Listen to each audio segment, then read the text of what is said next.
مشاهدينا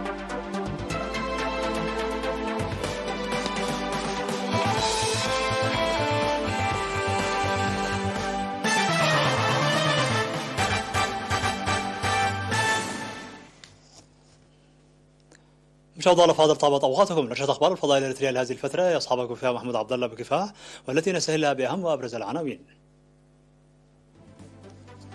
تعاون اريتري الصيني في المجال الطبي.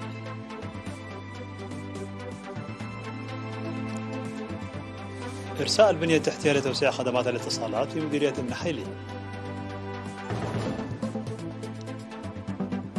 جهود لتطوير الخدمات الاجتماعيه في منطقه حشيشاي.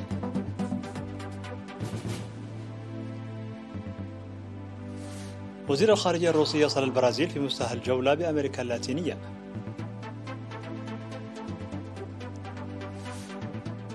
تدريبات مشتركة بين سيول وواشنطن وطوكيو. بيونغ يانغ تنتقد. السلطات الأمريكية توقف رجلين وتوجه تهمان ل34 صينيا.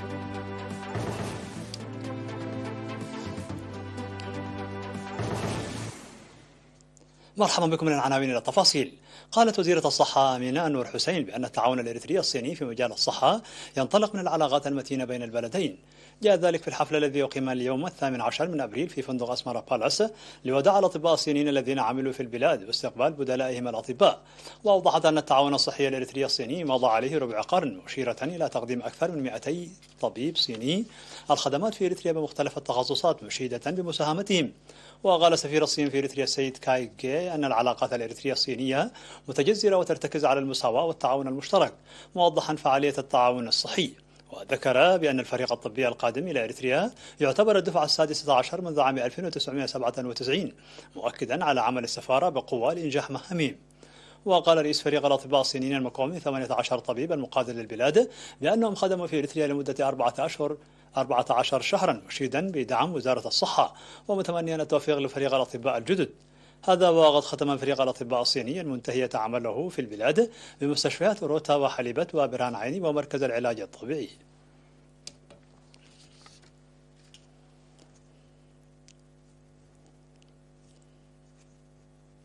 تجرى أعمال إرساء البنية التحتية لتوسيع تغطية خدمات الريتيل في مديرية النحيلي.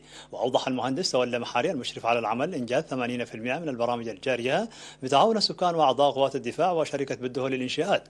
وذكر مسؤول مشاريع الشرق في شركة بدهو للإنشاءات السيد مسكين كحساي أن العمل سيقوي من خدمات الريتيل، مشيدا بمساهمة السكان وقوات الدفاع. وأعرب مدير الضاحية كودبعور السيد يمان سقاي عن التوقعات لحصول سكان 9 ضواحي على خدمات اتصالات جيدة بعد إكمال البرنامج بسبب الانقطاع المتكرر لخدمات الريتيل حاليا.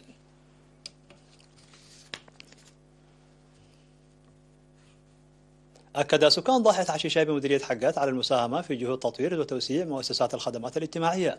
وذكر السكان وجود خدمات المياه والصحة والتعليم وعدد كبير من المتاجر وسوق الماشية في الضاحية. ودعا السكان لتوسيع هذه المؤسسات الخدمية حتى تتماشى مع التعداد السكاني، خاصة بعد تجمع ضواحي غوليا وشنغين وحشيشاي في مكان واحد.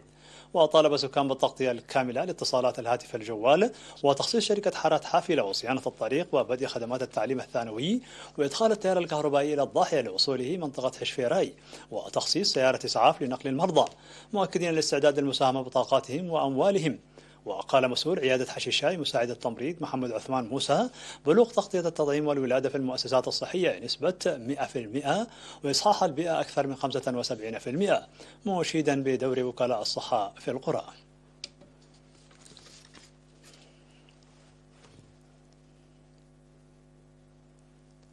مشاهدينا الفاضل، كانت هذه الأخبار الداخلية. فاصل قصير ونوافيكم بالأخبار العالمية، فابقوا معنا.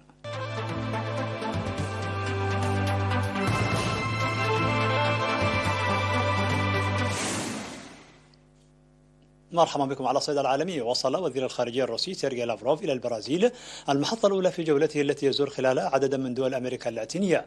وذكرت قناة روسيا اليوم الإخبارية أنه من المقرر أن تشمل جولة لافروف التي تستمر حتى 21 من أبريل الجاري البرازيل وفنزويلا ونيكاراغوا وكوبا. وقال وزير الخارجية البرازيلي ماورو فيبرا عقب محادثات مع وزير الخارجية الروسي سيرجي لافروف أن العقوبات المفروضة ضد روسيا لها تأثير سلبي على اقتصادات الدول النامية. وصرح لافروف أن بلاده مهتمة بإنهاء الأزمة الأوكرانية في أقرب وقت ممكن على أساس اتفاقيات طويلة الأجل. واقترح الرئيس البرازيلي لويس إيناسيو لولا دي سيلفا في وقت سابق إنشاء تكتل مشابه لمجموعة العشرين لمناقشة الوضع بشأن الأزمة في أوكرانيا.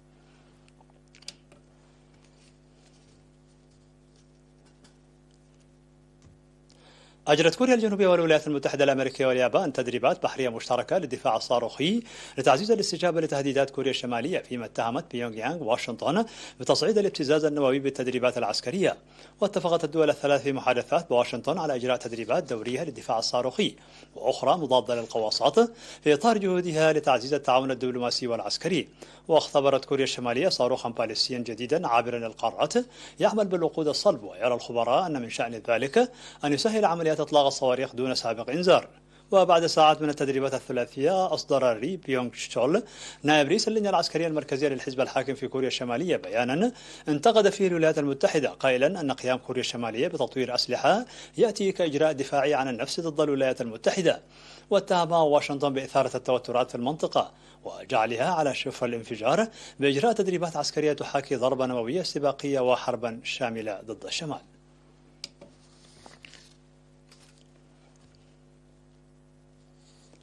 أعلنت السلطات الأمريكية أنها وقفت رجلين بتهمة إنشاء مركز أمني صيني سري في نيويورك، كما وجهت اتهامات ل 34 موظفا حكوميا صينيا لمشاركتهم في حملة لمراقبة معارضين لبكين يقيمون في الولايات المتحدة الأمريكية.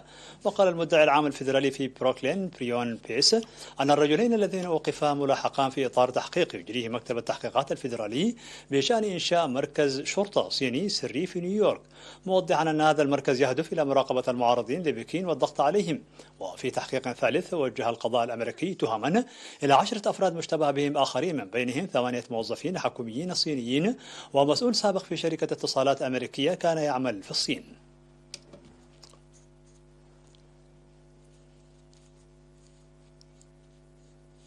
في الخبر الأخير، حقق مستشفى فال ليبرون الجامعي في مدينة برشلونة بإقليم كاتالونيا الأسباني إنجازا مزدوجا رائدا في مجال زراعة الرئة، إذ تم لأول مرة زرع الرئة باستخدام تقنية الجراحة الروبوتية طفيفة التوقل. بالإضافة إلى ذلك تم إنشاء طريق وصول جديد يمكن من خلاله إزالة الرئة المريضة وإدخال رئات جديدة، ويتم إجراء شق جديد يبلغ طوله 8 سنتيمترات في الجزء السفلي من العملية، مما يلقي الحاجة إلى الفتحة الكبيرة السابقة التي يتم إنشاؤها عن طريق فصل الأضلاع وفتح الصدر. وتضمن التدخل في العملية الجراحية متخصصين من قسم جراحة الصدر وزراعة الرئة وقسم التخدير والإنعاش وقسم جراحة القلب وقسم تمريض زراعة الأعضاء.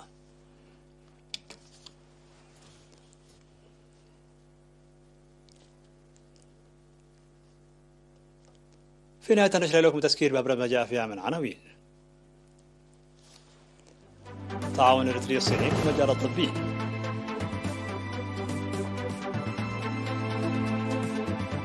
إرساء البنية التحتية لتوسيع خدمات الاتصالات في مديرية المحيلي.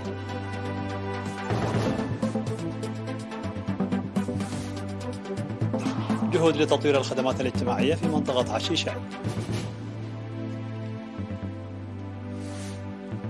وزير الخارجية الروسي يصل البرازيل في مستهل جولة بأمريكا اللاتينية. تدريبات مشتركة بين سيول وواشنطن وطوكيو وبيونغ يانغ تنتقد. السلطات الأمريكية توقف رجلين وتوجه تهما ل 34 صينيا.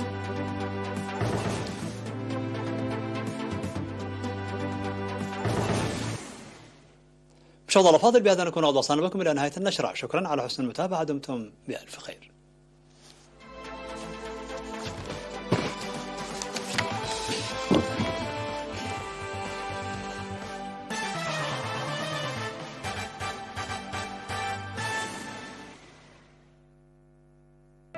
منسيات ممهرانيوم ممر اتبل معرك كينو متصوعي